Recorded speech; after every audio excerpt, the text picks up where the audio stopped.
तो त मूंखे सफ़ा विसारे छॾियो आहे। मोमल ॻाल्हि विसारण जी कोन्हे, पर डप थो थिए त कंहिं ॾिसी वरितो त मुंहिंजो छा थींदो? पर आऊं त तोखे बीमार थी पोइ इलाज लाइ घुरायां थी, कंहिं ॾिसी वरितो त कुजाड़ो थियो। मुंहिंजो ॾाढो डिंगो माण्हू आहे, इहा ॻाल्हि त ठीकु आहे, पर को नौकर पंहिंजूं ॻाल्हियूं ॿुधी सघे थो। इते करे हिकु रमू थो अचे खीर खणी, उहो अञा देरि सां ईंदो। अच्छा, तूं मूंसे रूह वारी रिहाइण कर न।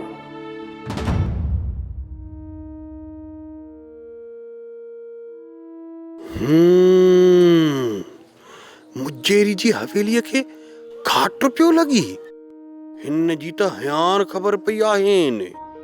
तोखे कहिड़ी कल त आऊं तो लाइ केतिरो थी सघां। मोमल मां बि त तुंहिंजे लाइ तड़पंदो रहंदो आहियां, पाण हिक ॿिए खे बचपन खां पसंदि कंदा आहियूं। तुंहिंजी शादी मूंसां न थी सघी, पर मुजेरी सां थी वई। ए मुंहिंजी दिलि थी चवे त तूं मूंसां सदाई गॾु वेठो हुजे। मुंहिंजी बि दिलि इहो थी चाहे, पर छा करियां, मजबूर आहियां। ए मजबूरी कोन्हे, तूं पको थी वियो। उन ॾींहुं मूं रमो खीर जी चरोड़ी ॿाहिरि छॾे निकिरी वियो। मूं ऐं ॾातर जे ॻाल्हि न ॿुधियूं हुअसि, ॾिसियूं हूंदसि त चङो कीअं न थींदो।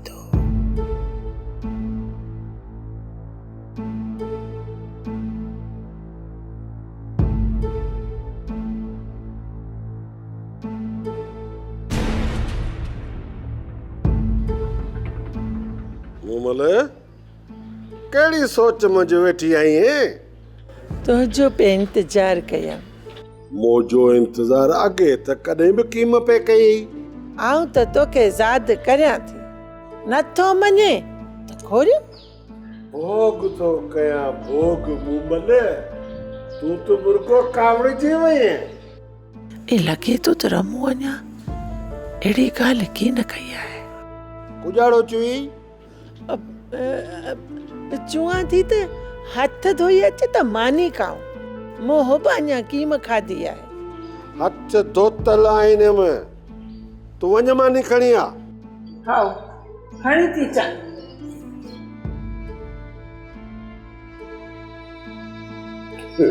चले सरका चंगाई।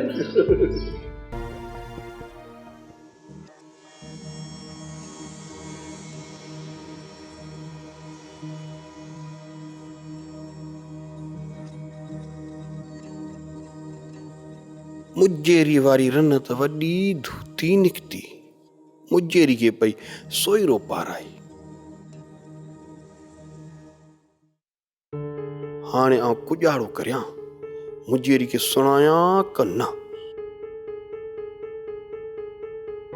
ॿेली मुजेरी जी इज्जत जो सवाल आहे, पर ईअं बि कीने।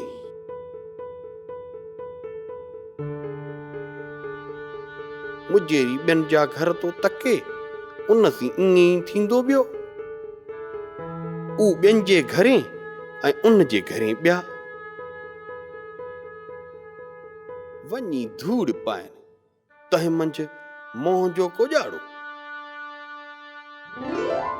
ए केड़ी गुंग बोल में मुधो आई रमू। ए निभागा तूं वरी ओची तो किथां आई? बेली तूं ता लाए केड़ी झोरी मंझ पियो झिजी। ए मुंची की कीने तोखे अजायो वहम पिया विढ़न।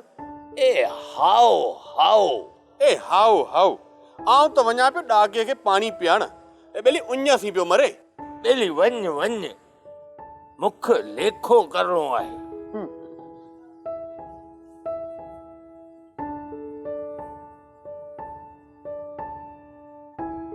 सोप सीरियल सारंग जा तमाम एपिसोड्स ॾिसो HD क्वालिटी में। विजिट करियो असांजो YouTube channel Sindh TV HD drama.